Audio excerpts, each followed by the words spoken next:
Right. Dei vamwe guys mushare live tatoita munhu atinoda kuuya nenyaya yake wokutanga vanyora kuseri uko zvandomerekwa nevini vanhu ivavo. Right. Pana atotinoda kuuya nenyaya yake yekutanga guys, so itoitai mungoshedza mubva matega mubva mashare. Handidi kugarisa because mangwana kubasa tikaita at least kana 1 hour 30 minutes kana 2 hours tobva taenda.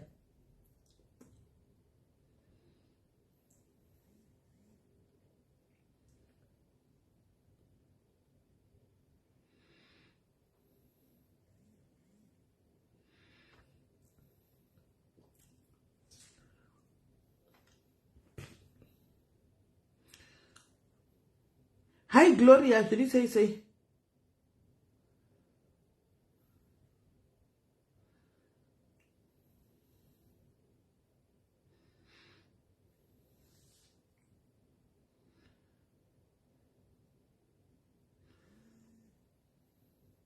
Right, abato phone guest takutopinda panyaya. Right, hello dear. Hello, SIS MELLY, what is it? Tiri right, watoti tingopinda panyaya right, hande tingobva tapinda panyaya tinzo kuti chichakaitika nyaya wakambondiudza but patove zvapone time. First of all, mune mhosva ndataura nyaya yangu. Kana kumboti uya tisangane kuCosta Coffee. Imitaini. Nai, asi nai guys kana ndimi wotongai. Ini ndauya muno mapanda kana kwandoziva. Ndinoti uya tisangane kuCosta Coffee kwandoziva. Handiti yende yako kuya woti zvamauya SIS MELLY muri kupi uya tisangane kuCosta Coffee kwacho ndoti ili papi wonitumira location ndoya. Anditokuzivi. Awa tichauya zveni. So SIS MELLY paya takambotaura but ratati ndingotaura pavanhu. Yes. Because ndaneta SIS MELLY. Ndaneta zvinonzi mbudzi kuzvarura pavanhu. Because as a mother ndasvika pakuneta. So nyaya yakamira yakadai. So 2002 ndakauya munomu. Munongozivawo wasvika munomu nyaya yemapepa inoti donokei. Ndikazowana mapepa 2010. Ndawana mapepa 2010 ndikagadzirira kuenda kumba ndikaenda kumba 2011. Ndikanoona mai ndakasiya mwana naamai vangu. Pese apa SIS MELLY munongozivawo zvemunomu hauzosvikawo kanyangwe iri nyaya yemapepa hauzosvikawo uchingogara. Unotombokiyawo because unenge uchiziva kuti kumba ndakasiya zvakati. Saka aenda ndiri munhu aitumira kutumira chaiko kwete zvokumbotamba because ndandine that thing yekuti handiri kuti mai vangu vafile kuti ndauya munomu kuzotamba kana kuti mwana wanga akuzira mabhisikiti kunext door. Mwana ndaichengeta SIS MELLY zvinozivikanwa nehama dzangu dzese. I did all I can ari ikoko. Then 2012 ndakaenda kuma 2011. 2012 ndika-applya kuti mwana auye. First application ndikarambirwa. Then ndakaita ndega first application. Second application ndibva ndataura nerimwe lawyer vakawanda vanomuziva vekuCoventry. Ndaita nasisi vayo vekuCoventry tikaenda kukoti. Koti ikatosvika ikatotaura ikati hatigone kukupa mwana because mwana uri kunyatsochengeta. Handiti zvainzi give us proof yekuti unochengeta mwana.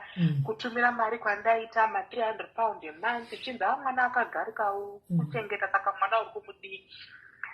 Vakafaita case yangu ndibva ndapiwa mwana same day. Judge akatonyora decision same day because pakauya tsamba yedecision yanga itori same day zvikanzi mwana ngauye. Saka ndaka-apply 2012 kandi ndikarambirwa court akapinda 2013. Then 2013 paye mwana akazouya. Mwana paakauya anga ane 13 mwana auya tapiwa imba zvese zviri right. Paakasvika ndikagara naye pasi. Hama dzikagara naye pasi kuti zvawasvika munomu marules emuno akamira so nyika ino yakamira so anga ne makore mangani Linda wega anga ane 13. Tikagara naye pasi kunoku zvinofamba so gara uine foni yako uchikuda kuchikoro ndisendere message kana uchindifonere kana kuchinaya sisimeli ndaiendesa munhu kuchikoro ndonomutora but pakazosvika time yekuti inyangwe kuchinaya ndikamuti aiwa mira ipapo pachikoro ndoya ndichikutora panoita kaexcuse so ndikati mwana uyu kuchinaya nekunaya ndabata nhumbu paesisimeli nhumbu iri uku ndiri kushungurudzwa nenhumbu zvisingatomboita vandafonerwa ndiri kubasa zvikanzi whatever you are doing leave whatever you are doing and come to the school now ndo chakaita chekutanga first incident sisimeli nhumbu iri apa manje ndaakutya kuti maiwe zvangu munoziva nenyaya dzemastabbings anoitika munomu ndaakuti maiwe zvangu chichaitika kuchikoro apa ndiri kubvunza kuti mwana wangu ari right here zvikanzi get to the school maiwe zvangu kudriva 30 minutes because kwandaishanda kwakuri 30 minutes away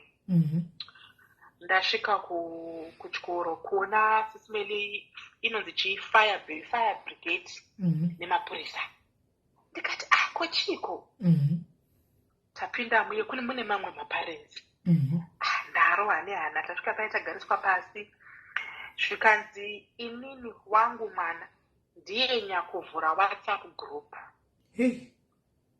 zvandakange ndamudza zviye kuti siyana nenyaya dzemawhatsapp group usatombovhura whatsapp group usatombopinda mawhatsapp group ekuchikoro unless ari ekuti kana iri klasi kana but zvekuti mumafriends muri kuvhura mawhatsapp group siyana nazvo zvikanzi wangu mwana ndiye nyakuvhura whatsapp group avhura whatsapp group sise abva yanga iri girl school chete pane musikana waaiti anoda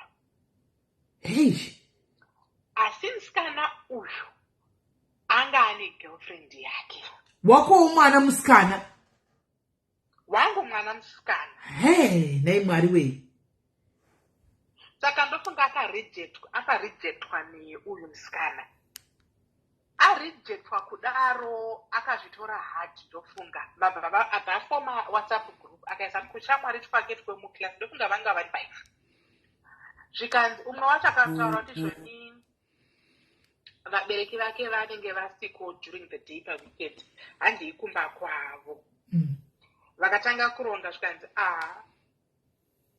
tikasvika kumba kwavo hanzi kune shedi umwe ngauye nepetro umwe ngauye nemechizi tonoenda mushedhi muye tomisa mushedhi muye toloka dho tomupisira imo nai mwari totiza nai mwari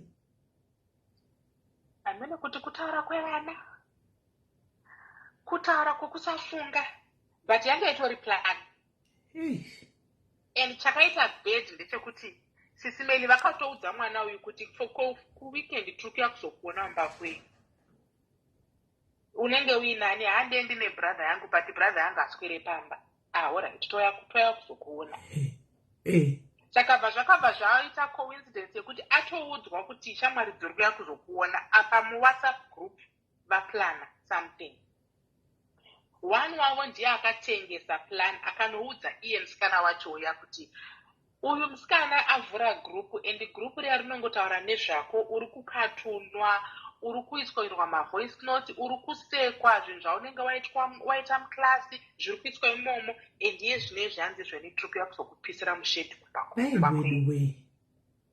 musikana uye musikana aida kupiswa anga ari murungu here kana kuti mubleki murungu musikana abva anoudza vabereki vake vaberekiwo nepaniki kuti maiwe zvangu bva vadedza mapurisa bva vaenda kuchikoro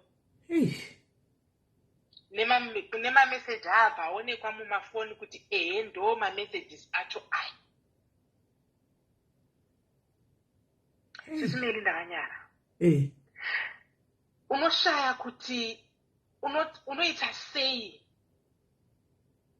unoshaya kuti kana kuapologiza unoapologiza uchiti apa varungu vanenge vakutotora that thing serious very serious yes of course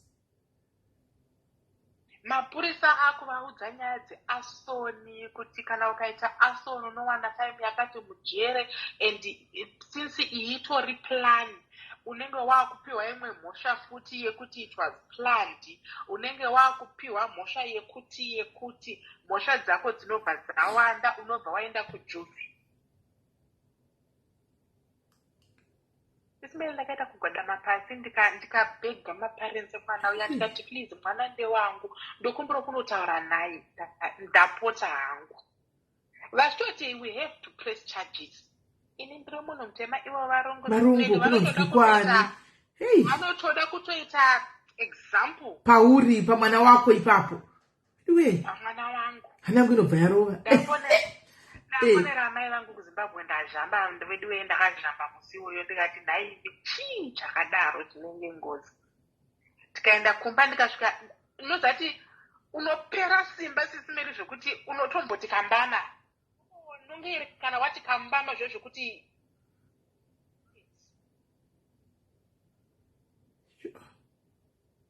pasi ndikataura naye tikataura ndikati iwe you have to learn kuti kana munhu asingakude haakude. And you are young, you don't have to force love. And inini handisi kunzwisisa iwe unoda vasikana here. Ndakuda kunzwisisa kanye inini kaenda ndisingambozvifo munoziva sisimeli inini munoziva maparents aya anenge aine pride kuti wangu mwana haafi akaita zvinhu zvakadai, wangu mwana ndomupikira. Tapura ipapo sisimeli first incident. Saka uchimubvunza kuti unoda vasikana here akapindura kuti chii? Akati hadi vasikana. Kusaka uyu wainyenga sei? Sisimeli ndakaudzwa ma-excuses zvikanzi it was a prank, it was a joke, it wasn't supposed to go that far, tanga tisingaende ikoko, because inini ndandisina kumboudzwa kuti kune kwandiri kuenda weekend ini. Handakaudzwa my-excuse, you are taking side rake musikana iyeye pane rangu, chichi ndikazoona kuti hezvo zvinozonzi handisi supporting mother. Ndikati alright ndazvinzwa nyaya yapera. But you are supposed to be open with me samai vako. Kana pane any issues inini handidi secret between inini nemi. Be open undiudze chero chawada kutaura neni about. Ndiudze gara neni pasi titaura. Alright iyoyo yapfuura. Ndichiri nenhumbu paenda ndishande weekend ndikati aiwaidzwo ndoshanda weekend. Vashift yangu yakanzurwa because ndakaswapa. Kwakuri short staffed kubasa tupazvanzi anogona kuuya ngaauye otoswapa mashift. Ndaswapa shift iye handina kumudza. Inini zvandaita sisimeli ndaitora rota ndonamira pafridge. Kuti ndiri kushanda musi wakati. Hapana zvandiri kufunga kainini I'm thinking kuti it's an innocent thing to do. Ndafotokopa rota kubasa ndaisa pafridge. Then chingopurawo chakuza kuti ndiri kushanda this Tuesday, then ndiri kushanda Sunday, then next week ndiri kushanda Tuesday, Wednesday. Kungo, you know, yasvika handina kuenda kubasa. Ndobva ndamuka makuseni kune kubhucha kwatainotenga nyama. Saka iye anga akarara ndikati handingamutse munhu sisimeli. Ndobva ndananga kubhucha kuye kwenzi line rinenge ririko. Ndananga kubhucha kuye ini ndaenda kundotengera nyama. Pakudzoka paye ndiri kunzwa noise mumba. Kukini vakudhudho kudai. Vasikana vaye vemoto ndo varimo mumba. Kuseni sisimeli ndiri kutaura dza 10-11. Ndinzwe kuri kuitwa dindindi full time sisimeli dindindi full time. Iya kuti meenda kubasa. Ndikati kuchichiri kuitika mumba mangu. Friends came to visit me. Apa ndangovhura dhoka vavhunduka vese umwe kwakudonhedza bhodhoro redo.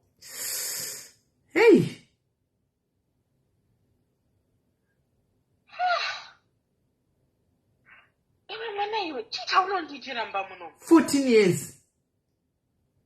14. Ndikati come on everybody out. Mbamangu out. Ndadzinga vanhu. Iye manje sisimeli ndakutaura naye kuti sit down.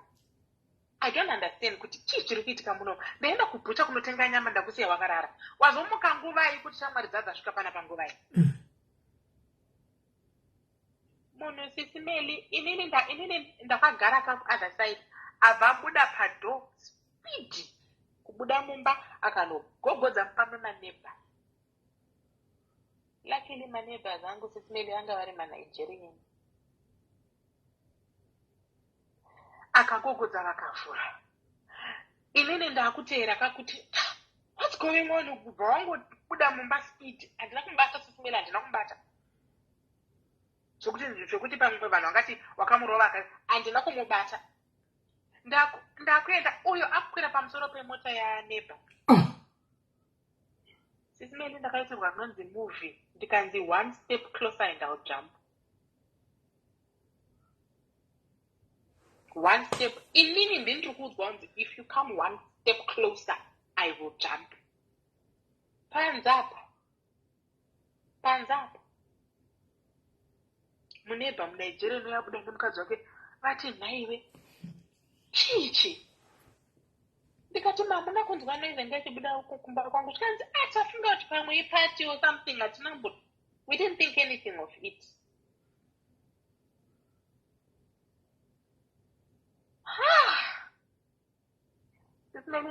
Ndakadzi muNigeria noyakati pinda mumba.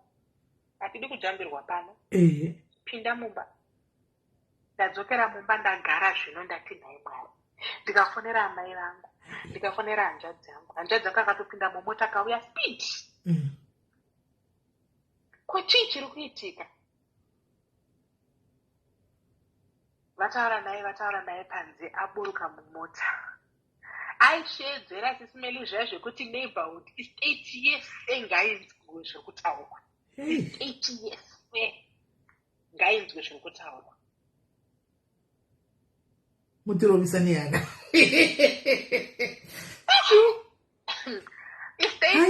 Vanhu vakudongorera mawindo. Hanzvadzi yataura naye neighborwo. Luckily my neighbor anga ari munharaunda, anga ari mental health nurse. Saka zvakatobatsira counseling twake itwono twakatobatsira. Akataura naye amire pamusoro pemota ipapo. Ari pamusoro pemota ipapo. Ndatombokutsvagira mapictures aandakatombokutumirai mamwe. Ndakutsvagira iyoyo muone. Ndakutora ndiri panze ndiri mukati mumba kuti nhai Mwari. Mumba ndobva ndaudzwa zvikanzi izvoni I am 14 years old. My friends vanogona kuenda out vasina kumbodza vabereki vavo. Saka iwewe you have to let me go out because inini I'm not a prisoner. Wow. And ndakakuudza kudhara kuti bvisa nhumbu yauinayo iyoyo. Because inini mwana negore chitapinda munyika kudaro. Hanzvadzi anga akatonopenga here ivovo. Mai vako voita mwana 1 nekuti zvaita sei? Chikanzi I told you have to get rid of that pregnancy. Ndakangonyarara Sisi Melly ndikati panapa nedhirama randaitirwa. Sisi Melly unotadza kupindura munhu. Iwewe semubereki ndiwe unenge wakutya kupindura munhu. Zvapera. Ndaita mwana asara wani. Ndaita mwana asara kuti anechi ane umwe wake ndiye ari kurarisa mwana. Zvikatomboita calm Sisi Melly handidi kunyepa ndingamunyepere. Paitwa mwana akatomboita calm. Pasina zvimastori chichi. Nyaya yakangoitika ndeyekuti pakapinda imwe couple pa next pangu neche the other side. Abafarira mwana vanga vari mapolish. Abafarira mwana iye anga ari mupolish mukomana. But inini nebasa rangu ndandamboona mwana uyu kubasa saka ndaiziva history yake. Handiti muri kundipanzwisisa. Saka inini ndandingade kuencourage relationship and hapana chandakamuudza nezvemukomana iyeye. But mukomana kuti anga asingashowe interest, but iye ndiye aipusha manje kuda mukomana we. Kuda mukomana. Because mukomana wacho tumona achizvifambira tanga takareba chine mazikeli chimurungu chine mazikeli chiri cute. Pane zvandaiziva. Ndikadiscourage.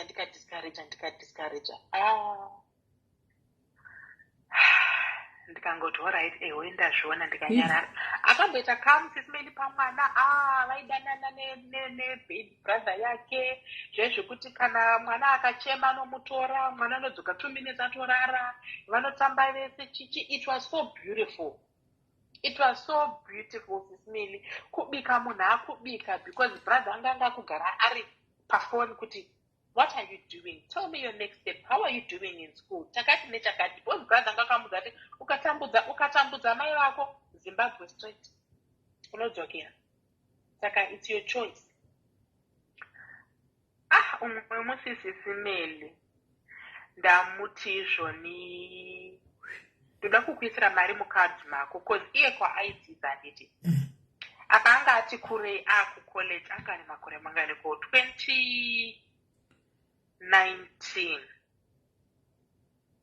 Ndikamuti ndoda kukuisira chi mari mukadzi mako cause kana achibva kuchikoro anokuranisa Facebook. Ndikatoda ndokumbira kuti nditengere zvakati ndokuisira mari mukadzi mako change inenge yasara unozongotenga utuma lunch zvikanzi no problem mama ndaisa mari mukadhi. Ari kuchikoro ndibva ndazowana text message zvikanzi mama ndakarasa kadhi rangu rekubhengi. Ndikati no problem, ingoenda paapp yako onoti card lost kana kuti card stolen, vanokutumira rimwe card within 3 days card rinenge rawe. Don't worry about zvawangu vachifanirwa kutenga, ndichaenda pacorner shop. Ndizvozvo munhu auya kumba no problem. Wiki rapfuura wakazowana here card rako card harina kuuya. Ndikati enda futi paapp unoti card lost card stolen. Alright. Wiki rapfuura futi card. Ndikati uri kuita the correct thing here iwo apa inini ndinobhenka neBarclays. Saka ndakamuudza ndikati mabank akafanana naBarclays asi wokutamba nawo, don't mess with them because good banks unotozokura une account yako. Because vakamuitira ka-account kechi, I think kakari kechi student here, zvichinzi kana azokura azoshanda vanozomuchinjira chichichi. Ndamuti unza pano right ndikuitire inini kuti card lost or stolen. Ndiri kuona mukadhi muye Melly muri kupinda ma20 pound. Ndikati koma 20 pound ari kubvepi? Ndikati ndotumidzirwa neshamwari dzangu. Ndikati inga ndinokupa allowance every week you want. Ko iyi ma20 pound saka ndei? Zvikanzi ndinoitira shamwari dzangu maassignment kuchikoro kucollege. Ndikati do you know kuti ukabatwa imhosva you don't ever do maassignment for shamwari dzako or vanhu kucollege kwako uchibhadharisa, you don't. Ndasiya zvakadaro sismeli. Ndikati rega ndisiye zvakadaro. Ndaita card lost card stolen pai zvashanda but card harina kuuya sismeli. Saka ndikazotomwa musi hande kubhenki. Ndamuudza ari kuchikoro kuti hande kubhenki. Zvikanzi I'm on my way. Sismeli ndiri kutaura kuma12. Zvichinzi maklasi apera I'm on my way. Kuma12 sismeli. Ndikati alright. 12, 1, 2. Uri kupi? Because ndofana kutora mwana kuchikoro na3. Where are you? Zvikanzi ndiri pabus stop. Sismeli kubva pabus stop kusvika pamba pedu. Bus stop yepamba pedu was second stop kubva pabus stop. Zvezvekuti munotreka munhu pafind my paiphone pai ndandabviswa kudhara andikwanise kuona location yake. Apa location unenge waitire security. Kwete yekuti unenge uchida kukuza kuti munhu aripi but security. Ndakabviswa kudhara. Ndafona uri kupi? I'm on my way. Uri kupi? I'm on my way. Ndikati naiwe mwana iwe. Toda kuenda kubhenki. Ndikazosvika pakupopota pafoni. Sebenzi. Tikanogara paKFC nemwana wangu uyu mudiki uyu takamirira munhu. Auya munhu sismeli taenda kubhenki. Bhenki rakuda kuvharwa. Taenda mubhenki. Ndasvika pai samai benzi. Ndikati mwana wangu akarasa kadi. A long time ago. Tikuramba chingoti lost card. Card asikuuya. Zvikanzi zveni garai pasi vataipa ine muchikombiyuta chavo chichi. Zvikanzi mom, I can tell you don't know anything. I can tell you're in the dark. murungu kubenki. Ndikati talk about what?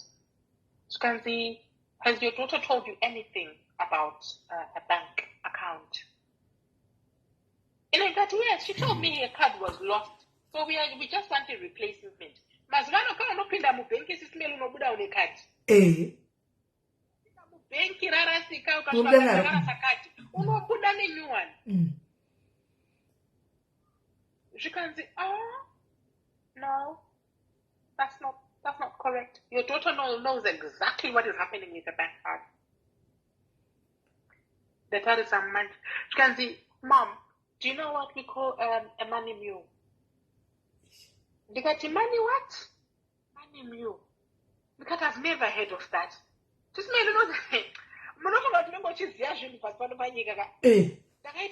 Ndakaita benzi, ndikati, what is that? Money mule, ndakutofunga donki zvangu. Money mule. Ndobva ndaratidzwa pakombiyuta sisimeli zvikanzi pakaiswa 1,000 pounds apa. 1,000 pounds iya ndakangona kutaura. Pakarasika kadi handiti. Haachagona kakutenga bus pass. Ini ndikaramba kumupa kadi rangu. Ndikati aiwa ndokupa cash. Zvikanzi aiwa kubus pass kwanzi kuri kudiwa passport. Yekuti nditenge bus pass.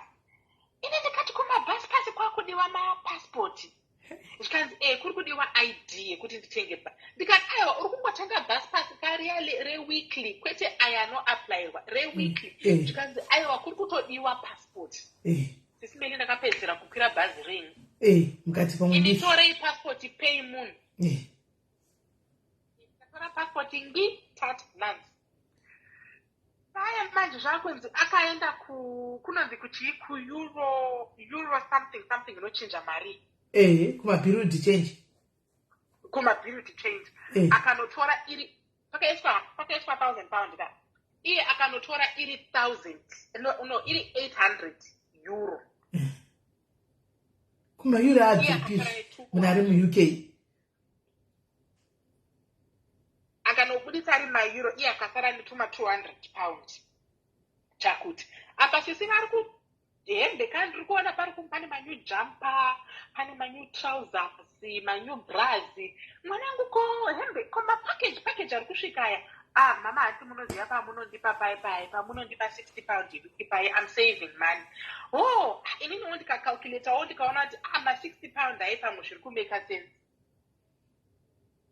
Hapana chandakataura. Ndasvika kubenki ndopandakaratidzwa kuti pakapinda 1,000 pounds. Akanobudisa iri ma-euro 800 euro. Then 2 weeks later futi kukapinda 2,000 pounds. Akanobudisa futi. Sara netuma 200 nchakuti pounds. Then pakazopinda 4,000 pounds. Akanyorerwa tsamba nebenki. Kunzi mari yapinda muaccount iyi iri kubva kupi? Kana wakaita basa somewhere uya neinvoice. Kana kuti kana wakashanda somewhere uya nepayslip. But for now your bank account is going to be blocked, suspended. Ndopa apa ndiri kuzwa nyaya yepassport. Yepassport yanga yekuti anobudisa kamari. Meli handiti ari kubva kuchikoro akabata bhegi ka. Asi sisi vatenga bhegi rino rekuriver island ka vari kuonekera. Sisi meli ndakatsamwa mubhengi momwe ndakatsamwa. Munoziva kuti misodzi yakangotanga kuyerera so ndichifunga kuti mwana wangu ari kuti anoda kuita doctor. And this is what she's doing. Apa ini ndandati mwana ari on the straight and narrow. Tabuda mkati momwe ndikati unaita doctor here iwo ndakupopota as any mother would sisimeli. Unaita doctor here iwo. Unaita doctor here. How are you going to be a doctor with such behavior? Who are these people vari kukwisa mari mubank account iwo uchinotora kuma bureau de change? Who are they? Wakazvinzwa kupi? Wakazvionepi? Sisimeli. Ndakanzi nefoni bwa kurohwa nefoni, Oh, kurohwa nezibhegi reriver island. Apa mutauni sisimeli funga kuti inyange inini mai vacho ndikada kutsamwa kuti ndibate munhu pane makamera this is UK. Ndarohwa nebhegi ndapandirwa foni iya ndatemwa nefoni. Munhu uyo sporo kucrossa road. Sporo kucrossa road, acrossa road. Apa ndakabata kamwana kanga kadiki kane 3 years. Ndinotandanisa munhu ndichiti ndiri kuita isi simeli.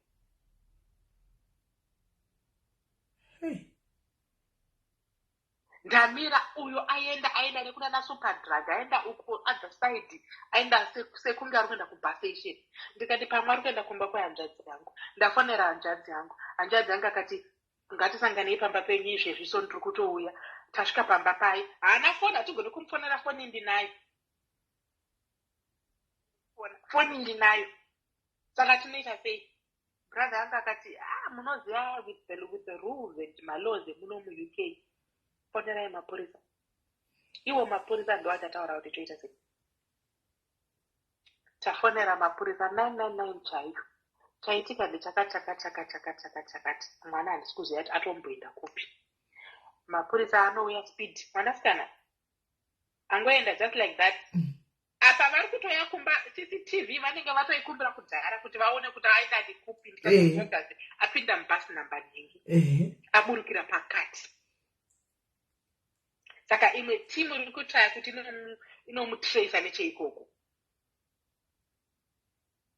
Vanyora mastatement paye, vagara neni. Timu riya ranga raenda kunotracer the other side vakafona. Muchanzwa guys, manesa nekuti mari aiwanepi, achasvika papati yekuti mari yaibvepi. Imboteererai nyaya. Mawana kuti mari muchaudziwa, imboteererai nyaya. Enderera mberi. Vamuwana zvikanzi ataura kuti iye asi kuda kudzoka kumba and she doesn't want me to know where she is. Wow. Ndikati alright, aiwa it's okay. Kondodi. Ndikati alright. Zvikanzi saka iye zvinozvi toita sei. Ndikati aiwa ndogona kumupekera overnight bag kamhino kuti anenge aripi as long as she is safe. Alright, ndapeka overnight bag chichichi ndavapa. Vari kuenda kuno iye vanhu ndo vanoziva kwaari ka. Alright, ndasara nefoni yasisimele. Inini ndiye kamberekewa kuti my daughter would never. Would never. Wangu mwana. Haiti.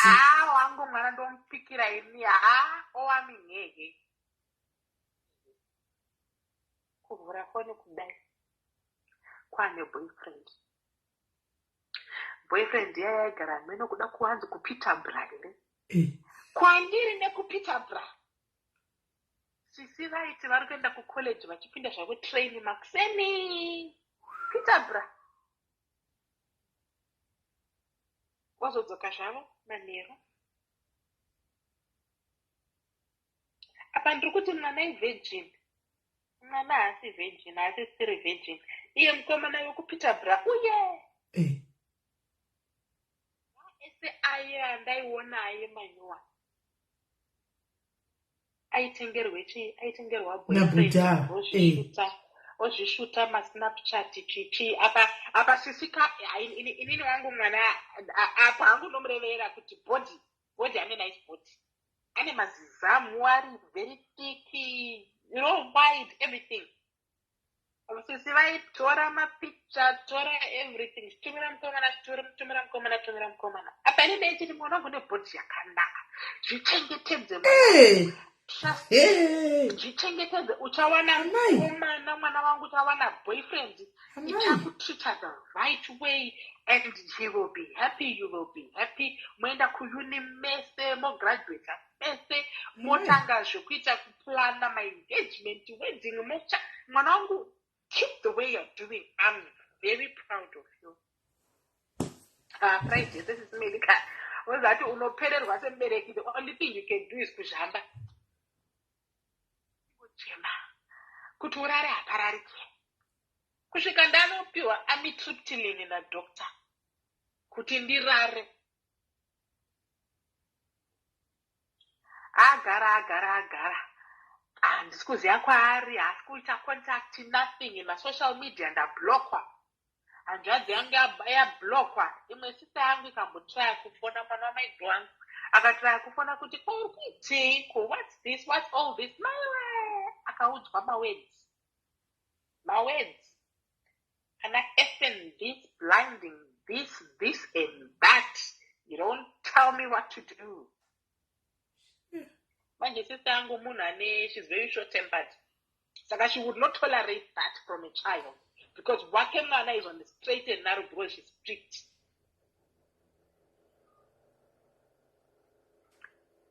Alright, adzingwa kumba kweshamwari, anga akugara kumba kweshamwari, adzingwa kumba kweshamwari. Mai veshamwari vafind out kuti anga achigara kuye because kumba kwaitika chakati. Mai veshamwari vakati never out paya kuti auye kumba akuiki apaenda kumba kweshamwari yangu. Enda kweshamwari yangu ndoko akasvika akanotaura story yese kuti boyfriend iya yekupeterborough ndiye akamuisa into all this, achiti unogona kuita mari. Ukaita mari nevanhu ivava as long as une bank account, iwo bank account yako iri clean, because vanhu vanoramba vachidhabhula mari. Pane pamwe pokuti unogona kutoiserwa 2000 iri yako wega. Apa munhu ari kushayiwe chii mumba sisimeli, mumba mokuti unogara ubhadhare reti. Inini sisimeli one person wokuti mwanangu kuzvipfekedza kwairamba. Saka ndinoti kana ndichifamba ndichiona tumateenagers iwo, ndapinda muzara, ndapinda muHM, uyatisarudze hembe yatotanga mana hembe ku200 pounds pano. Kuti wo aonekerewo, because she was beautiful. She is very beautiful. Mwanangu is very beautiful. Mukatarisa kana Facebook pangu. She's very beautiful. Asisimeli ndakangoti mari ka. Aenda kuye. Azoti umwe muti handizvoni, Mom, can we meet for a cup of coffee? Ine ndikaita pachi African. Ndikati iwowo ndi-invite for coffee seshamwari yako. Handokandisiya pani, chandiwana pani. Abva auya kumba. Ndandawana vamwe gogo vaindisarira nechii nekabhebi nemwana yanga ane 3-4 at the time. Mbiya vaendo vakataura gara neni panze, vakataura neni ndisvika nditi mwanangu kana uye pano usatsvuke, usashaude, nothing. Ongotaura naye zvakanaka semwana. Hear her side of the story. Support, I'll be here to support you. Handabvumawo. Auya sisimeli paakangosvika padhoa abva ndihaga, abva pita zvikanzi mama I'm so hungry. Ndikati look for anything you can eat, whatever. Look in the fridge, there might be something you fancy. Ndini uyo agara pasi, tataura sisimeli, tataura. Ndakumuti ndiri kufunga ndari kudzokera kakweshamwari yangu. Mom, can I spend the night tonight? Ndikati yeah, it's fine. Mwana wenyu. Tataura ka arara. Second day ndiri kuti pamwe achadzokera tikanzi Mom, can you drive me to auntie's house? I want to go and collect my stuff. Apa mari masunza kuti mari yaibve peri mari yaibva kakupeterborough. Mukomana uya pa 4000 aenda kunoonekwa. Ma 4000 aya mukomana kandiye anenge ane maconnection acho kasisimeli, ndiye anga ane maconnection evanhu ivava vanoisa mari. Saka musikana ngari rana akaunti. Saka vaiti kana musikana achisirwa mari kavanodhiraivha vouya kuno. Handiti vodhiraivha vouya kuno voenda naye kuBeirut change kuye. Kuti chii? Tora mari yakati wosara nemari yakati. Alright. Ndaenda kunotora zvinhu kuye ndikadzoka. Ndakubvunza kakuti ko passport iri ipi? Handisi kuona passport pano. Passport ndoine visa. Passport iri ipi? Uyanyora ane account yasisimeli ati MMTN anoti ndiani? Okay, ndomadmin. Alright. Passport iri ipi? Nigerians ndivana veda. Passport iri ipi? Zvikanzi ndimi munai. ndikati aiwa passport handina ndakakupa paipa wakati wo basi pasi passport ineichida zvikanzi aiwa ndimi munani wakaidzosera kutarisa passport hapana apa iye passport yake unfortunately yanga ichiri yekuzimba ndandisati ndamuchinjisa passport hapana sisinei apa munhu kudzoka kwake mangwana akakubvunza nagugu kuti chii chiri kumboitika taenda kunotora hembe ndati aiwa handei for breakfast kuikea breakfast kuikea yakachipa munhu akati aiwa inini am not hungry yona wangu kuramba breakfast because I'm not hungry ndikati nhai mwari alright I tried taenda tadzoka kubika kudai anobva ati it doesn't smell nice I'm not having that ndikati kokwananti venyu manga muchidlei naye akagara ikoko kamili emanzi kuda imwe nyaya yekuda kundipesanisa neshamwari yangu zvikanzi havabike vanobika magwinya todya magwinya todya togona kungonzi chicken sweet corn nesalad hapana sosa hapana chii ndo vaitondudza nemurume wavo kuti ndisadzoka kuno because vaida kundiita babysitter nakuku wavo zvakawanda but at that time I let it pass smell ndakangoti whatever ukabika it doesn't smell nice aisarira chakalaka sausage yekubhucha kuye kwandiri kutaura because it doesn't smell nice anymore they've changed something asi maisa kari gogo vakandidhonzera mubathroom mumwe musi arutsa kanzi nagogo munhu ane numbu maiwe ndikati nai gogo musadaro zvikanzi munhu ane nhumbu vairara kavese nagogo the same bed gogo vakati munhu ane nhumbu ndiri kukuudza ndikati let me not ask her now but let me try and be calm and encourage her to come to me ondiudza hapana apa hazvina kushanda sesimeli hazvina kushanda takuona masigns aya hapasisina okay akutanga wandibvunza sesimeli mam if I got pregnant at this age what would you say ini ndikati what would I say like how what do you mean kanzi would you say kuti ndibvise ndikati handipo ipapo because ndikakuti bvisa nhumbu iwo wapiwa mwana 1 naMwari pamwe ndiye 1 iye apa it's all about kuti iwewe what are you thinking uri kuda kuita sei handiti ne ndichiri kuziya nyaya ndakaudzwa nagogo iyaya saka ndakubvunza kuti saka so what's going on are you actually pregnant or no I'm asking for a friend alright takura ipapo sisimeli but attitude yanga yakuitika sisimeli ndo pakatanga ma1 angu ese aya ndakakura chidzai ndo pakatanga ma1 ese aya because anga ane attitude iya yekuti hamunditsiure hamundiudze zvekuita hamunditume you don't coach me iya yekuti unombogara pasi nemwana uchitaura naye mwana anga anosimuka akaenda anosimuka akafuratira akatanga kufamba usara kutaura wega aiwa passport hatina kuzoiwana passport yakatobaya from that time passport hatina kana kuzomboiwana and kubvisa akatobvisa obviously nhumbu iyoyo right under your roof your nose inini ndisingazive akatobvisa ini ndichiti haiwa I'm trying to encourage her to come to me totaura about it no akatobvisa wangu mwana uye wandaiti my daughter would never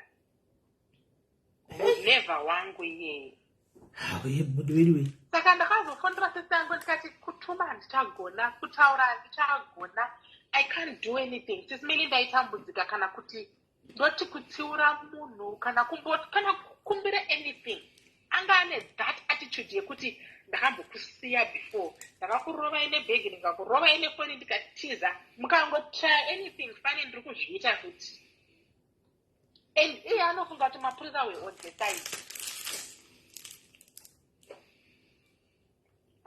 akazopedza college here college akapedza but akapedza with a bit of ndanchiuya ipapo letu ndikataura nesisi yangu ndo zviri kuitika izvi so sisi yangu akati nhai Mwari todii vataura naye zvekuramba.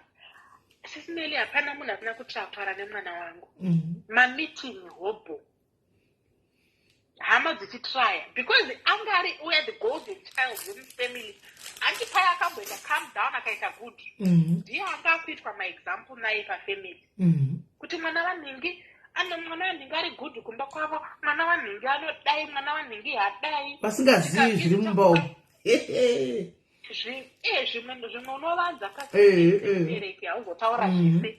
Handiti ndine nekunyara zvese nekuti ndinenge kandi chivanga ndichiti my daughter. Saka zvimwe unongochita sei unenge uchinyara. Shamwari rondirege wena. Ndiri kuvhara muromo. Ndiri kunyarara zvese zviri kuitika ndiri kunyarara. Unodya humble pie nemwana. Unoidla. Unodya humble pie. All right. Handei second one. COVID yese iya. Inini ndiri frontline worker. Saka inini ndaenda kubasa ndodzoka. But estate yedu, estate zvinyuwani izvi. Panga pakatorongwa kuti guys, you can go for walks past Facebook group yedu, pa WhatsApp group yedu. Taitoti let's encourage each other to go for a walk around the estate. Tisangogara mumba. That's encourage. Imbofambawo around the estate. Munanga asingafambi. Umwe musi ndamuti kiado. That was the last day rangu kumuona. Mwanangu kiado. Rakakiwa. Ndikati aiwa unogara uchidaro dhori risina kukiwa. Kiado. Rakakiwa kane. Ndikati iwe mwana izi. Ingokiya door kanai. I have told you that the door is locked. What do you want me to do? I am studying for my second exam and you're stuck at It's Melly.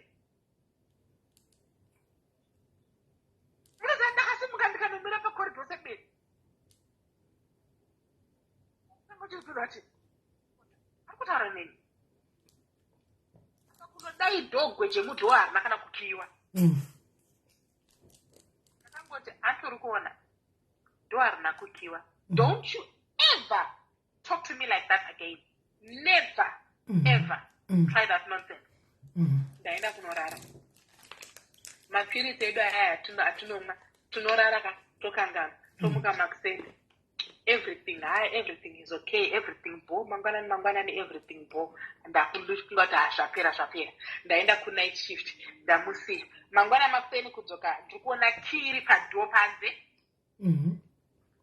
Munhu akudaenda akaenda kuchikoro akasiya kiri panze. Kupinda kudai kuda kumufanira kuti kwawasiya kiri panze don't do that because munogona say kupinda mbavha. Fona isikupinda sisweni. Fona isikupinda. Munoziva kuti muno mukatora Uber inokusendera message kuti tatora mari yakati from your account and thank you for your trip. 19 pounds yatorwa ne Uber. Ndikati 19 pounds akaenda kuchikoro netaxi. Remember location ndakablockwa ka. Ndafona isikudairwa. Kuti kudai pa fridge kuona pane zitsamba. By the time you are here, inoita movie this made mwana kanonyora anga ari kunyora Mills and Boons. And by the time you are reading this I will be gone. So just to let you know kuti inini hamuna kundiplana semwana wenyu but uyu mudiki makamuplana. Saka I feel kuti munoda uyu mudiki kudarika inini. It's not the younger ipapo ndandamutengera iPhone 11. Kwenda kutenga but mrenze ma contract. It's not the latest iPhone 11 that I want. It's not the new clothes that I want. It's not the late night kebab. Just imagine kuti takagara handiti. Takagara tikona ma movie nemwanangu tai rules to binge watch ma Netflix, GT. Inguva ye COVID ka. Late at night toti shamwari ndane ngara. Aiwa hauna nzara here. Ngatingo order kebab, order kebab nemwana tazvigara tukuzvigira. It's nice. Because it's not the late night kebab that I want. It's not you taking me for date nights to the cinema. It's not this. It's actually love that I want. But this Melly see all these things she's listed. Isn't that a parent showing love? Yeah. I Yeah. love you. Twagara pasi totaura, I love you. You know, and she made me feel guilty. So I'm not actually showing her love. And the because ndakamuplan. Ata then akamuda tiye mdiki ndakamplan.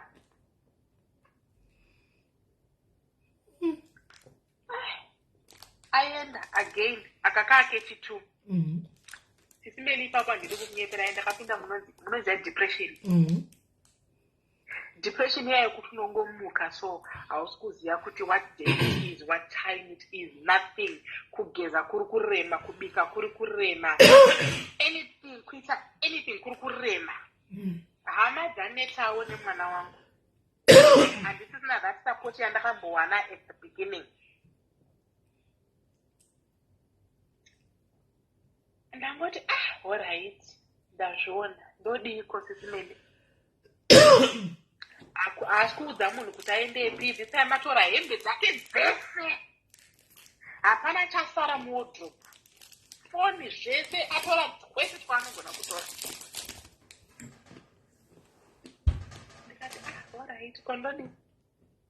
Ndikafonera mapurisa akati ayo uyakura ka5 ari kudiki akura.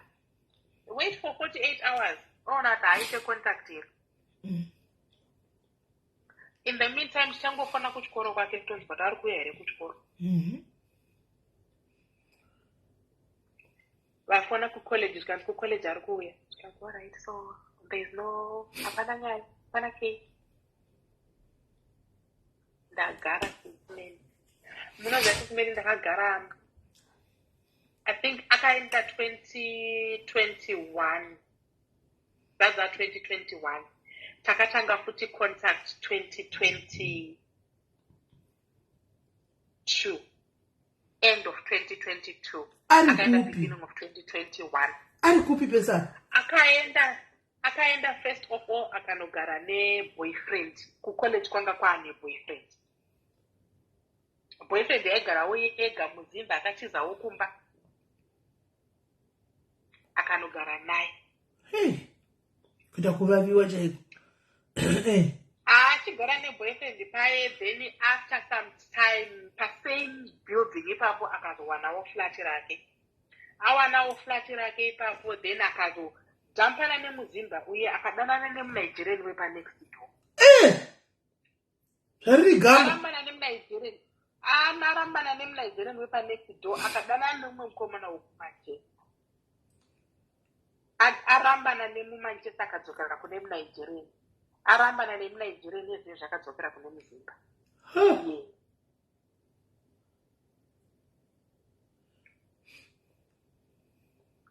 Aiwa letu kunoka hakuna fees. Ka remember college kunoka hakuna fees.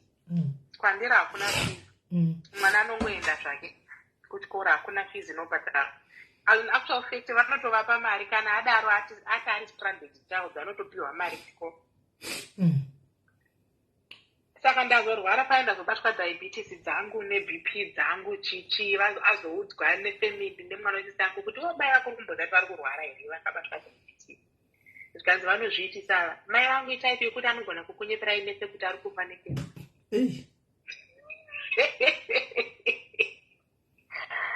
Ndanyarara Sisi MELLY. Ndakasvika pakuti I'm going to be quiet, I'm not going to look for her. As long as zvanzi ari right, she's out there somewhere breathing, it's fine. Ndakuti kudaiso umwe musi ndakuvhura bank account yangu ndiri kuona 290 something yatra kutorwa ne3 pafoni pangu. 3 yatra kutora 290 something pounds yechii. Ndakuvafonera, you try to take money from my account yanga iri yechii. Zvikanzi for your second phone. Because which second phone? Mafoni angu ndinawo yese pano. Zvikanzi you took a new contract line. Because inini. Zvikanzi yes, you took a new contract line out. Because where was this contract line delivered to? Your address? Address yangu ini ndiri pano andinomboona contract line ini. Hapana phone yakauya pano. Zvikanzi we can tell you the person who signed for it. Vakangondudza zita Sisi MELLY, isare boyfriend, isare mukwasha. Nei mari wangu. Ameno kuti akauya akawande papi akapinde papi sisimeli akaona mota yako yakuzoti ndivafana akabuda akatora kwafona akaita. Hey. Sista yangu ataka kumufonda kuti kwewe uchiti uri kuitika why ifraud yauri kuita kai uri kumboshidzia izvozvo ifraud yauri kuita akati zvoni mai vangu vakangodedza mapurisa inini ndiri kumeka sure kuti mai vangu vari kuluza pini yavo tit for tat ndinayo voice note iyoyo ndotokutumira isis mail mai vangu vakangofonera mapurisa chete mai vangu vari kuluza pini yavo tit for tat.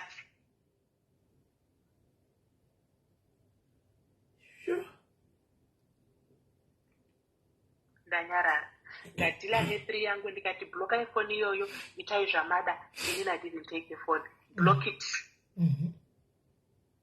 Nothing. Ndanyarara sisimeli vanobva ibloka vanobva vaibloka kuti satande muno mueurope but ukaitumira kuzimbabwe inoshanda. Alright. But bill car rinongouya because rakuuya riri relowell in my name.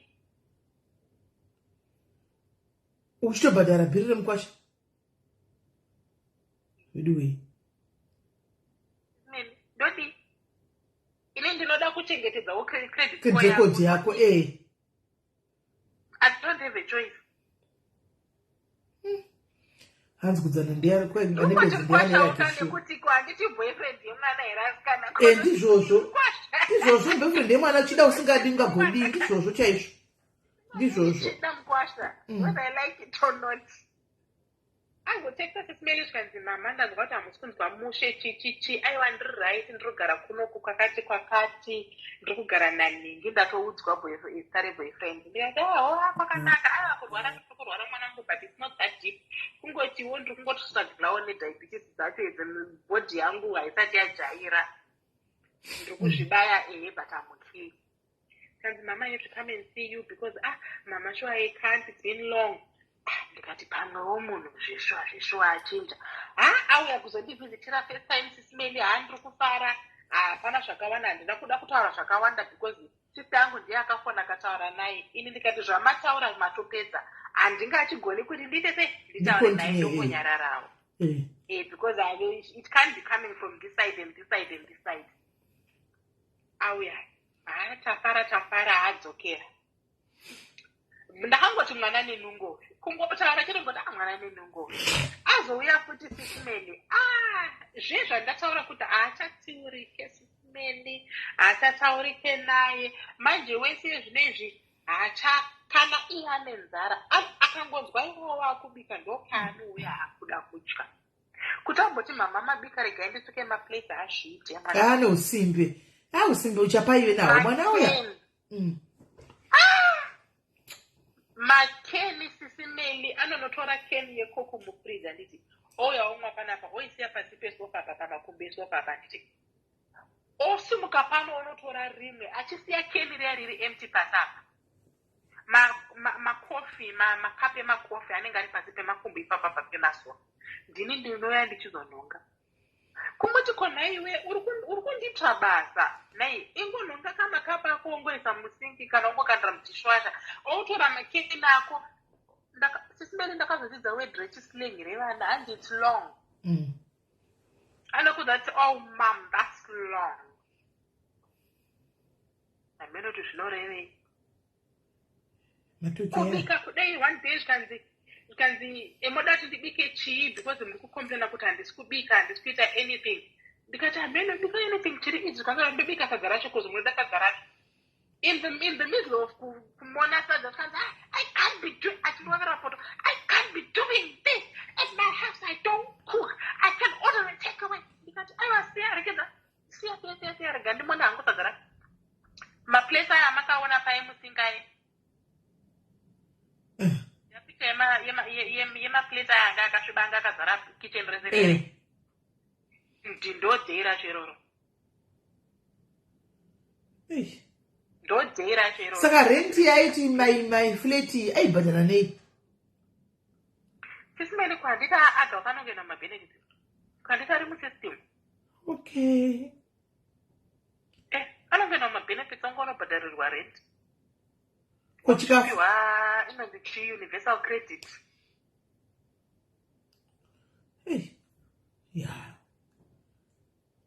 Okay. Ndakanomuita sei.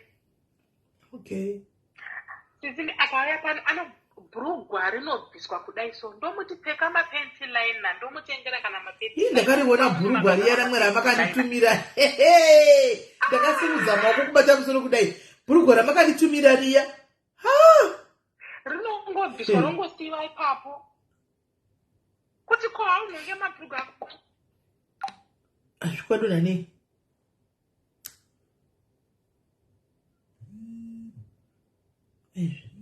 Ndamutwadona nei? Hello. Sorry, ndadonedza phone.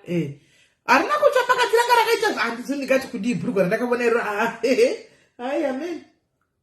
Munoti ndorega here. Tisimeli ndanonga mapensi pano ndofunga ka7 ka8. Kugeza iye mutabu kana ageza haachagezesa tabu zviya zvatinoita kuti unogezesa tabu ready for the next person. Exactly. Anongosiya zvakadaro mabhabhu. Ende zvobohwa sei? Zvobohwa sei zvokusukira munhu utabu anenge apedza kugeza naini? Kusvika mabhabhu aomerera aita brown angonamira ipapo anongosiya. Saka ndashava kuti Sisimeli ndomuita se apa kundipindura. Sisimeli handi ndakakudza ndakamudzinga panapa after Christmas. Ndandaneta Sisimeli. Akadzoka here. Ndakati angadzoka kapa ipapa taakutaura but iyo nyaya yekuti akauya panapa haataurike naye. Sisimeli, you can't do anything. My sister, is it not high time that you love your child from a distance? Ambonyatsokuona kuti chinonzi life chi. I think you have to do that as much as zvichirwadza moyo ka. It's high time now. Amboita 2 years musingatotauri naye kutokubloka makozo uriwe. Atoona kuti this time my mom means business. Akauya akanditi nini nemukwasha wenyu tawana imba saka tiri kumuvha in end of August iyo 2023 yapera. Saka iye ari kuudza baba vake inini ndiri kuudza imini. Ini ndibva ndati okay. Nyarara. Skanzi, mom, you are silent. Ndikati, but you came to me and said you are telling me and he's telling his dad. So which means kuti it's already a plan because you've got the house. You've paid your deposit. You've paid your first month's rent. Which means, Kutichi, it's a plan in action. Saka inini ndikakuti ezvinezvi. Aiwa usaende kunogara naye. Change my plans. Are you going to listen to me, Because wakunogara naye iye handizive. I don't know him. He doesn't know me. You've met his dad, yes. But even my parents ake kana vari mazimba chayo. Do they find it okay kuti iwe unogara naye isu hatizirani? If anything happens ikoko,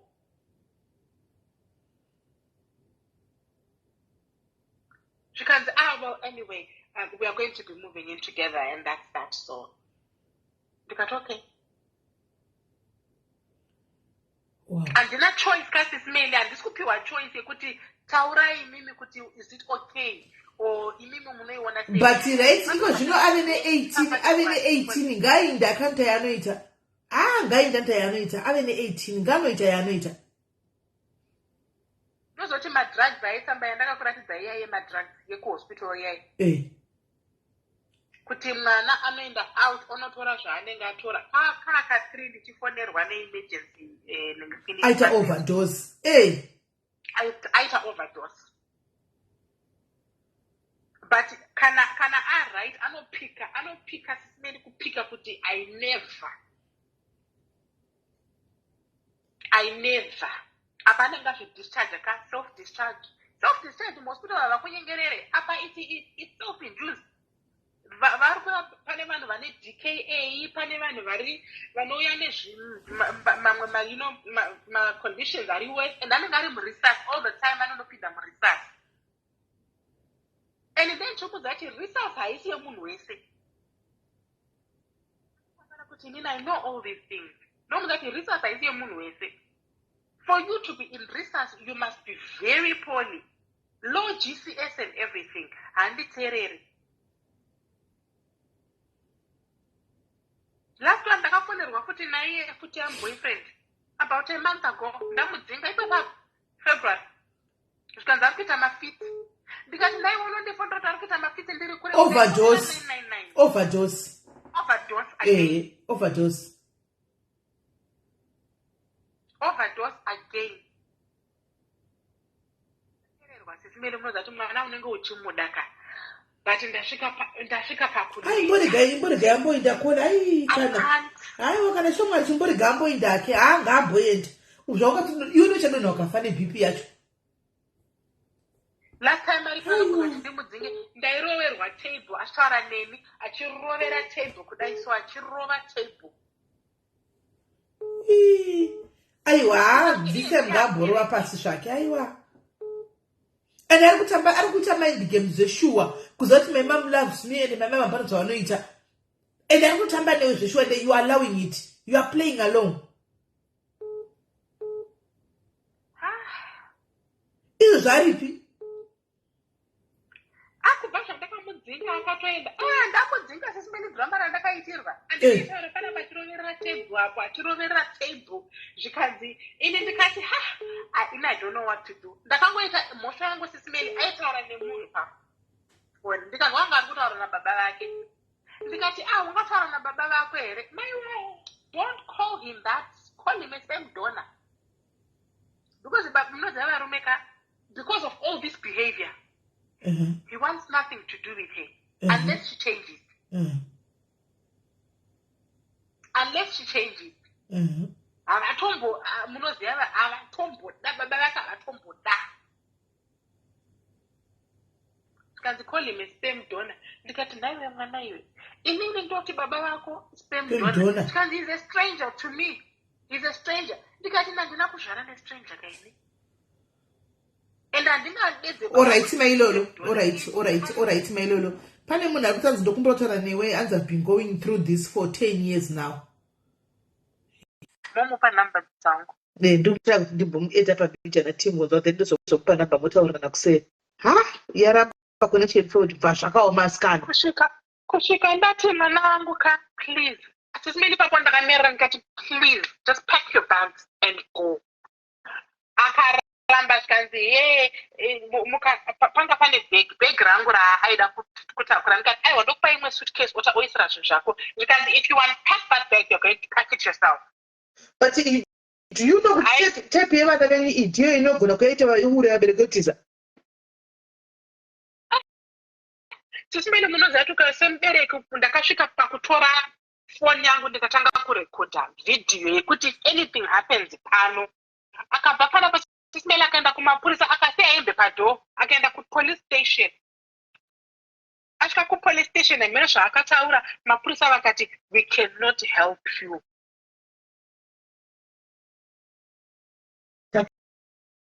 takutotyira mwana wako mudiki newe wacho because the way ari jealous nemwana mudiki anouraya mwana ndozvandakatomudzingira ndikati one uri kudzidzisa mwana zvisiri izvo mwana anga anokuudzai ega sisimeni kuti my sister is very very disrespectful to mom, you are not supposed to say this to an adult. Anototaura kuti my sister will say this to mom but you are not supposed to say that.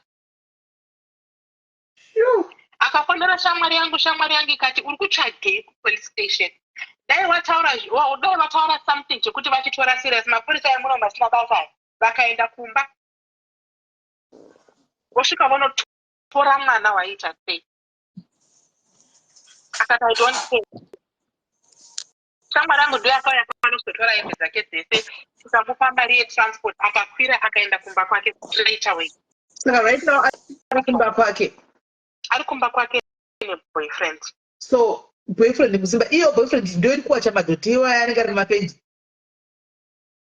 andofunga ndiye anenge achizviita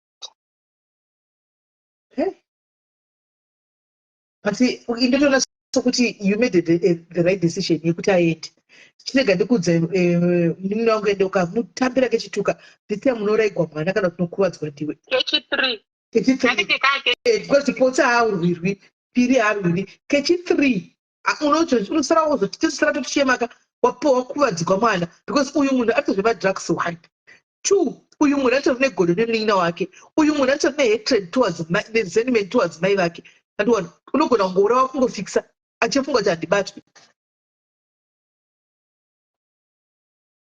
ukafa ukasiya mwana the best way chigara kuenda kusingaperi ngachigara kwari koko haana kubva kaberekesa vamheperi kuafrica pawakatora mwana apa sisimeli I don't know I really don't know. Mai vangu vakashaya 2016 saka ukubvunza parizvino futi hapana. Because hazvisinomawo mufunge. Ndinomboti pamwe ane mental health problem. Zvogona kudaro ngaambotariswa musoro wake uyu. Pamwe ane mental health issues. Ngaambotariswa sure test ingambo hamuti ungamudii manje. Waimbotarisa pfungwa dzake pamwe dzotodhonza adzidhodze mushe.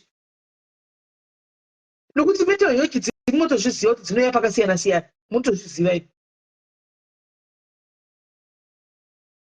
Dzinouya pakasiyana-siyana mental health. Kwedu uko kune mumwe anongotuta zvinhu murodhu. Mukangobuda naye anonoka chero zvibhutsu zvevana. Ati vana vari kupfekwa nemweya wenzvimbo dai Mwari vabatsira. Sometimes ndinombofunga kudaro Juliet kuti pamwe iyo UK yacho UK ine maspirits zvawo, ine anti-marriage spirit, ine maspirits evana. Ndati kona kune kwedu kune mwana kune unononga izvozvo murume make maanogara muzere munenge mune zvibhutsu zvavana, munenge mune mabhurugwa anenge akarashiwa vakadza. Changoona murodhi unononga kuita mujumping area murume make mune murume makanaka mune zvese and everything hamuchapindiki. Zvinhu zvakadzara kuti nti umwe musari kanonga gosho chigosho hapo chakachinonge ndopachakazovava tikati baba kumagara pakati dai gozo rikabhuridzira imomumu kuda kutimii naiwe tikati buda kuti yakapeta gozati I found this chaona chisanongononga mapuranga kuchamujumping kudai zvokuti unoti nai Mwari werai Jesu umwe musari kumakapfeka dress ari mukomana nezvigoko zvanenge akanonga buroti akaisa mazame emapepa akatanga akaisa madhendere achidai arimo arimona dzakatosiyana but kana usina kuudzwa haungambozvizivi kuti munhu kwai anomuona saka tinoende pakasiyana uyo ari kutopengera kunonga zvinhu murodhi ndokwaanopengera umwe mutsi akamboya akandipfukurira akapfeka chigauni chinight dress ka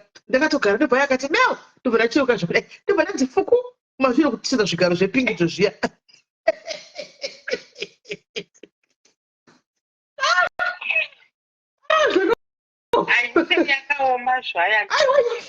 yakatakura kurema asikana UK yakatakura kurema inyaya ijondowana ndinomufunge saka mweya wezvipo ini mweya wenzvivaya zviri muUK kani asi kuti kutoenda kwakaita tenda Mwari chengeta mwe mwana siyana nenhingikiri nekuti iye ukodere kwai the male, do you know why my dad hates me? Because no, he hates me because I've got a big peep. Ndakutovhurikwa paya kuti ndione chicho chakareba kudai.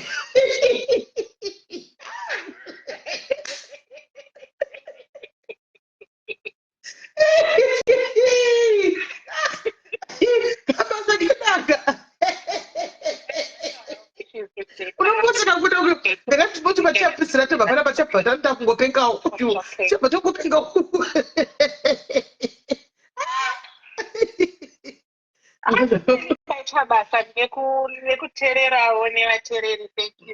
But you know what, you made the right decision. So akatoita zvokuti aende kwaari kugara ikoko chifuga nemhepo. This time akauya, my sister ramba akumudza kuti you are now an adult.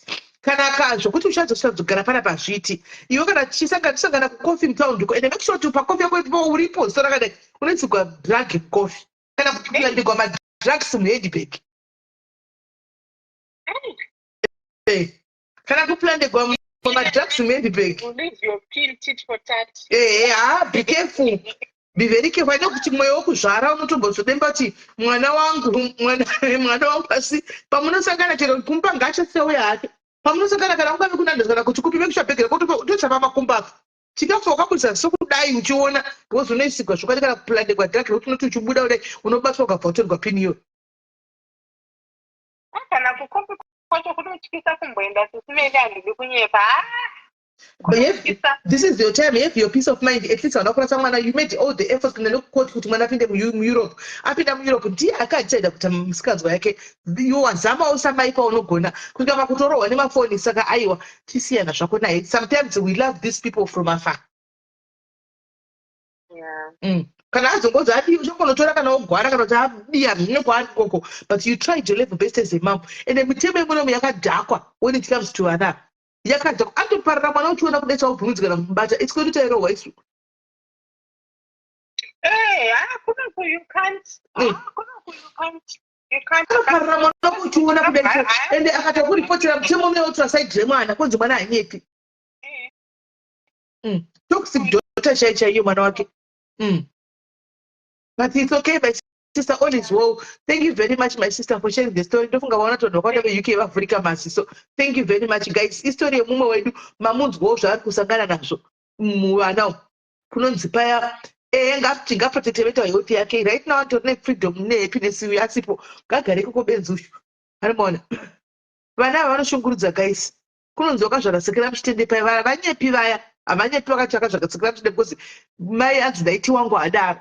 Vagariswa mudishi 2009 vanogasa mudishi toxic child yanga iri toxic child iye mwana aitanzwa handizi kuti iyi topic haiperi nhasi because kune vamwe vakatorequesta live iyoyi havachakwanisi kuti vachitanga kutaura nhasi topedza mangwana noida kubasa makuseni maybe totozoitaura futi kuswera mangwana because mangwana acho chakachaya zuva rose indisipo totozoitaura futi maybe kuswera mangwana tokontinya tongoti yanga iri pati 1 tokontinya nepati 2 antika tinzwewo kuti vana ava mitemo yemuuk zvakaoma zvakaoma pavana apa kwakungoti mwari kutogara pamunamatoti mwari pindirai nekuti zvokwadi munonga kumadrugs uko mwana kwakutogara kumudhenira madrugs zvandinoona muno muvedu nenyaya dzekuzvinodhaka izvi vanhu vachitema sikana chitema ivava vane vekwedu ava vanotorana kana murodi chemo chine vanenge vanayo kuti kuona kuti zvimascomblas izvi hazvina kana kugara zvibhonda hazvina kana pekuvata kana pai unotongoona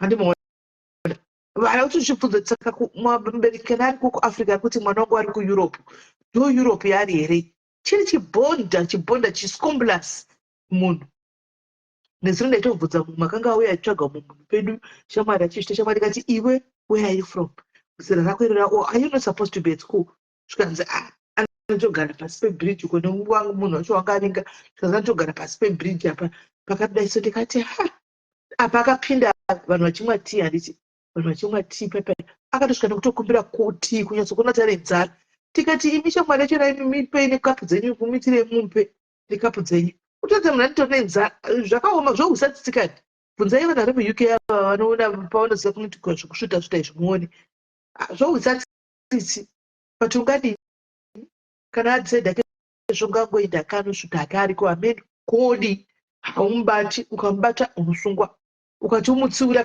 kana kupeta futi unosungwa saka unongoti chekutodii bete ngorega zvindazvo kuzvoodii mweya yechina chaimailolo unondibata kuwhatsapp get hold of me kuwhatsapp ndokupa nhamba dzamai vangachita so that mochema nhambo dzenyu muri pamwe chete zvowati wavanitere zvipinda izvi zvakaoma my sister kana kukumbokwidza ndege kwidzai munhu muna ethiopian airways anoburukira kuzimbabwe kwidzai munhu kuna ethiopian airways uko mongoenda nemuchimuinda golide munomutiza kumaruzevha kumachuno unomutiza kokuti hakuna intaneti munomusiya ikoko modzoka ambogara kuzimbabwe achiona imbomukwidzai munomusiya ikoko wamutiye nezvimuchinetsekana nayo hande kuholidi tiponoshanya kumachonyonyo ikoko ndi munomukanda kusina kana intaneti munomusiya ikoko ambodiwira ariko afudze mombe anodzoka asvinura naini mutenda tisi kuziva nyaya yachona kana uchida kuzotiudza mailolo vachazotiudza zvavo animona kana uchida kuzotaura ichazotaura zvavo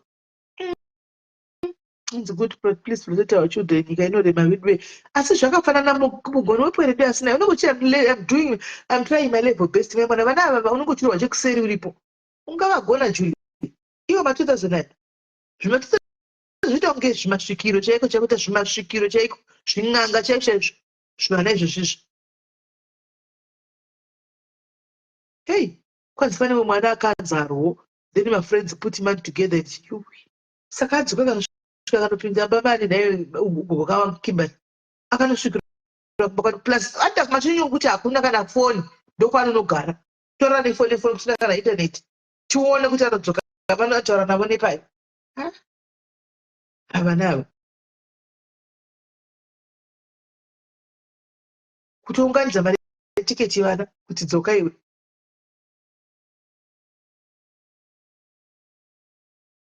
zvakaoma manje anenge achidzoka anenge ane pasipoti because ndosevaiviga nepasipoti yake kuisevaiviga chaiko anodzoka sei ndakaviga pasipoti mutemotonza vana maiwe zvinetema munomutungidzira vana zvisingaiti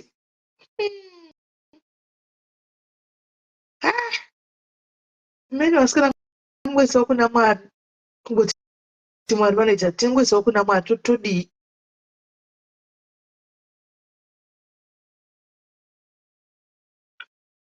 Ukana ndakaitora naye mugogo wangu Kimbani, ndakana ndakaitora pasipoti iyo yacho yeBritain iyoyo, andakaiviga anouya sei? Because ndoiviga ndokungopedza nyaya.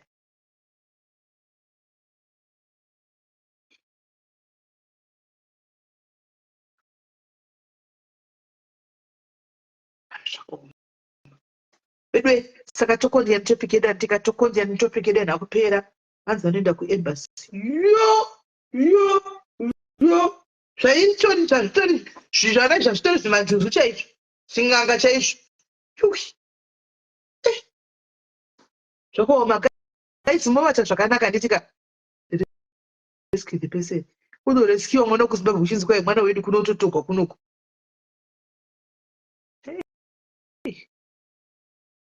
Guys, tobatana nditika tobatana guys, take care of yourselves. Guys, tinogadzira tivate vakwana kubasa nditika tobatana guys, tambotandara. Let's you guys tokondia zvakare ne toxic mothers, toxic parents. I think tikudzidza andika tozodzidza zvakare patinenge tauya nditika move nosuku wakanaka.